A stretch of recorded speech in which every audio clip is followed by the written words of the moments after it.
Hello everyone, it's Jennifer again with another video for you. This one's for the Simon Says Stamp May Card Kit blog hop. In this video I'm going to also use distress markers for watercolor. So it's a fun technique that really can give some great results. I used it for the flowers here, and I actually did an iron off embossing trick, which I'll show you in the video also. Now these roses and stamp image are from the Simon Says Stamp 2013 May card kit. You can see the stamp set in there. There's lots of great products in this card kit, but I focused on the stamp set to create these images here. So this stamp set is great. It's got some Mother's Day images, messages on it, but then there's also some messages that work for any time, and that's what I'm going to use on the card here. And then also these roses. I think these roses are just beautiful and great for coloring. So I have a piece of watercolor paper here. I just love watercolor paper and it has great texture, but you could do this on regular cardstock if you wanted to. And I'm just going to stamp this image with Versamark ink. My Versamark ink pad got a little dirty here. I took a dirty stamp to it, but it's not a problem. It'll still work just fine. I stamp it onto the watercolor paper. I'm working on the side with the least amount of texture. Add some white embossing powder and we'll heat set that. Now I used white embossing powder because I didn't realize at the time that I was going to iron it off. So clear embossing powder would work fine for this. In fact, I would recommend clear so you get a nicer crisp image at the end. So now that I have done that one big flower, I want to use masking to do the other flowers so they overlap. This is masking paper from Eclipse. It's almost like a giant sticky note with lots of stick on the back that you can temporarily adhere onto your projects for masking. So I'm stamping the flowers onto here. It doesn't matter what ink you're going to use, you're just going to cut these out. Now these masks I'll use on this card, but then I'll keep them in with the stamp so that I will have these masks ready next time I do something with these cards, and I may want to do with these stamps, and I may want to do masking. So it's nice to keep these. And this stick lasts for a while, so you can keep repositioning it and use them over and over, and it's enough stick to last you for a while. So I'm just going to go ahead and cut these out right up to the edge. By the way, sorry about the injuries that you see on my hands here. I had a little run-in with a hot glue gun earlier, and it won. So sorry about that. So I have my mask down, and I'll just add the flowers to the sides of it, and this gives you a nice clean look without the stamped images overlapping. And then for this other orange flower, notice that it's slightly smaller than the yellow flower, but there's only 2 flowers in the stamp set. So I'm going to selectively ink the smaller of the 2 flowers, of the 2 roses. The way I'm doing this, I'm using a post-it note to kind of cover up the outside 2 petals on the one side of this stamped image. There's many ways that you can do this. I just found this to be the easiest here. I'm just carefully inking only the inside petals. You could do some negative masking for this. There's a lot of ways you can do this, but I found this to be the easiest. I'm just kind of blocking the petals that I don't want with the post-it notes. Wipe away some of the ink that might have gotten where I don't want it, put the mask down on my big flower, and then I'll stamp this smaller flower next to it. Now I didn't do a perfect job inking that up, so when I get the embossing powder on this, I'll actually have some embossing powder on a little bit of the outer leaves that I don't want. So what I'll just use is a dry brush. You'll see me come in with a water brush, but there's no water in it, it's perfectly dry, and I'm going to brush away some of that extra powder here. So I'll just remove it. That way when I heat set this, I'll just have that inner flower heat embossed, so I end up with a rose that's slightly smaller than the original. This is a great way to get more out of your flower stamps, is to only use the inner petals, and then you end up with smaller stamps, or you can add petals to the outside and end up with a bigger stamp. Next I wanted to add some leaves. There's 2 leaf images in this stamp set, so I'm just going to use the flower masks so that the leaves look like they're coming out from behind the flowers. And I'm going to add some leaves in 3 different areas. I usually like to do things in 3s, so I have clusters of leaves in 3 different areas coming out from the flowers. And here you can see those 3 leaves and the nice crisp white image that you get when you do the white heat embossing.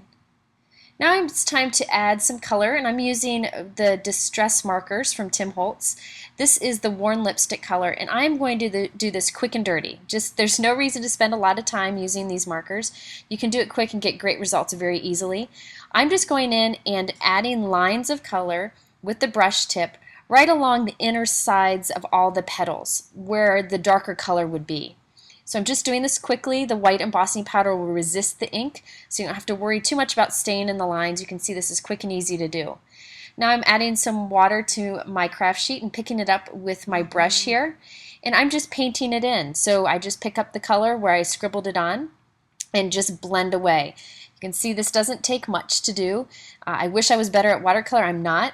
So these distress markers are a great way to kind of fake it. They really work well and give you great color.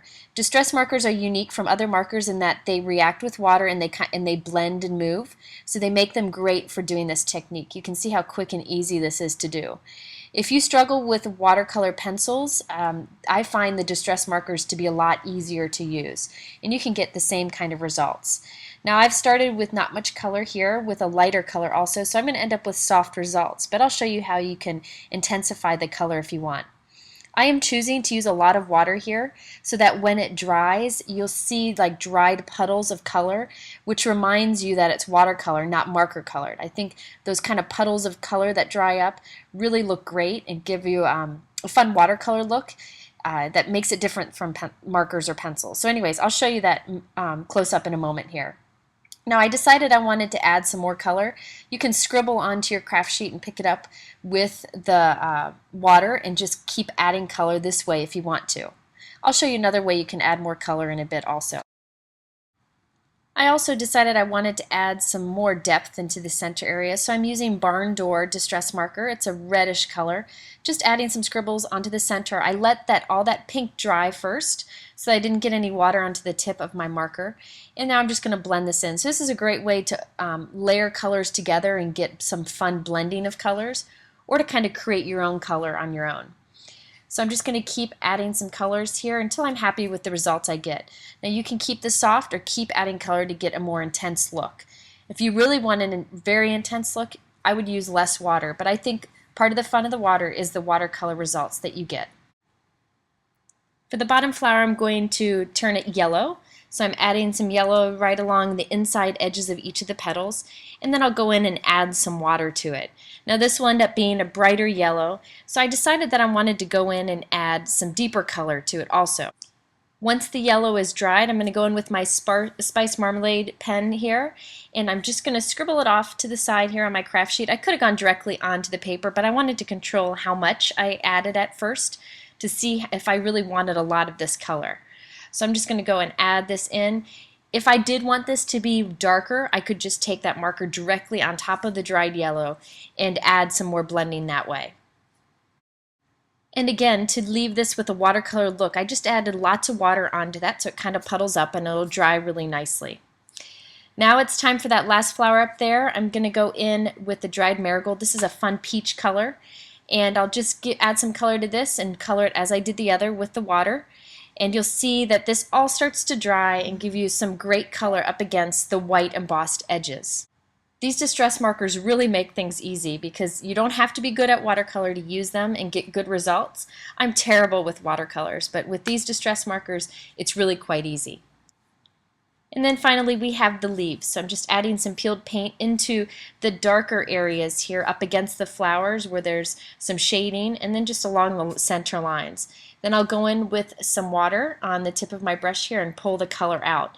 Now some people like to put the water inside the water brush, but I find that's hard for me to control. That's why I just use the watercolor brush and dip the tip into the water. It just is easier for me, but really it's different for everybody, so I would try both ways. And again, I wanted to show you that you could go back when this is all dry and add more color if you wanted to. Just go right in with the pen on top and just blend away again. And this is a good way to add more color if you decide that the colors are too soft for you. By the way, another tip that is fun with the distress markers is that instead of using just plain water to do this kind of watercolor, you could add some Perfect Pearl pigment powder to the water and just do the same technique, and you would end up with kind of a pearlized shine to the watercolor look. It's just another way to get more from the products that you have. Now to my favorite part here. I love that like blue watercolor look that people put on the outside of watercolor images. You see that little blue haze around it? Now I find that to be really hard to do with regular watercolors, to kind of get a nice controlled look where it looks watercolored and isn't perfect but does blend out nicely. So with distress markers, this is really easy. I just go with the tumbled glass, which is a soft blue color, and I just draw a line around the edge. You saw I did it there really quick and easy, and then I just use the water to pull the color out. And I just kind of go in circular motions, and it blends really nicely out into a nice smooth results. Now, even if I were to color this with Copic markers or maybe Inktense pencils or some other kind of coloring, you could always go and just get this kind of soft blue edge with the distress marker. I find it so much easier to do with the distress marker and water than it is with Copic markers or any other kind of coloring media. So this is just a great way to get that soft blue edge along any kind of stamped or colored images. So with all the coloring done here, I have a nice white raised embossed image around all the watercolor. But if you want to make it so it's perfectly flat and smooth and kind of has the how did they do that look to it, you can iron off that embossing powder. It gives a really fun final result. So I have a cloth down on my work surface, and I'm putting the stamped piece down and a piece of typing paper on top of it. And I'm using medium setting with my iron and running right across it, and it transfers the embossing powder from my stamped piece and onto that scrap piece of typing paper. So it's just removing the embossing powder. I'm protecting my iron by putting that typing paper in between. Please test this with your iron first. I don't want to ruin anybody's iron out there, or get a craft iron if you want to. My iron tends to not touch clothes a whole lot, so I have no problem using it for crafting. So there I just have transferred all the embossing powder onto that typing paper. That's again why you could use clear embossing here, because we are removing it. And I think it's fun how you end up with the watercolor results with the white lines around it. It's really one of those how did they do that techniques. Next, I wanted to scatter some pearls along the card, and so I decided to create my own using liquid pearls. There's actually a pink bottle of this in the card kit, and I'm just going to squeeze this out onto my project. Now watch how I do this. I get very close to the paper and I squeeze it out, and then I kind of press it down into it before I remove it so that you don't end up with that line that kind of peels off from it, the little spider web kind of line. And I'm just squeezing various size dots onto my project. It's really quite easy to do. This stuff comes out nicely. And before I let this dry, I'm going to tap it so that all of the little dots become perfectly round. You don't have to worry about the shape being off. It comes out nicely. So I will hold it up and just tap it from behind lightly, and this causes all the dots to slightly settle and be perfectly round.